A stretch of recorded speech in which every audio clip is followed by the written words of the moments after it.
అందరికీ నమస్కారం. ఈరోజు మనం మాట్లాడుకునే టాపిక్ వచ్చేసి బీపీ, బ్లడ్ ప్రెషర్ గురించి మనం మాట్లాడుకుంటున్నాం. మెయిన్గా ఇది 2 రకాలు ఉంటుంది. బ్లడ్ ప్రెషర్ అంటే సిస్టోలిక్ బ్లడ్ ప్రెషర్ 130 అంటే 130 కన్నా ఎక్కువ ఉన్నప్పుడు దాన్ని బ్లడ్ ప్రెషర్ అంటాం మనం. దానికి మెయిన్గా 2 రకాల కారణాలు ఉంటాయి. ఒకటి ప్రైమరీ, 2 సెకండరీ కాజెస్.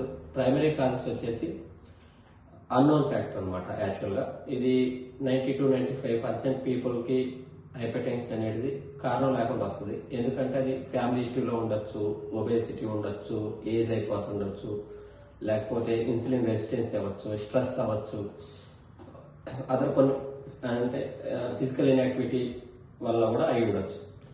రెండోది వచ్చేసి సెకండరీ కాజెస్. సెకండరీ కాజెస్ అంటే కొన్ని మెడికల్ కండిషన్స్ వల్ల మనకి బ్లడ్ ప్రెషర్ అనేది రేజ్ అవుతుంది. ఎస్పెషల్లీ కిడ్నీ డిసీజెస్ ఉన్నప్పుడు కానీ, ఎండోక్రైన్ డిసీజెస్ ఉన్నప్పుడు కానీ, కొన్ని రకాల మెడిసిన్ తీసుకున్నప్పుడు కానీ, pain killers, steroids, decongestants and oral contraceptive pills తీసుకున్నప్పుడు కానీ బ్లడ్ ప్రెషర్ అనేది రేజ్ అవుతూ ఉంటుంది.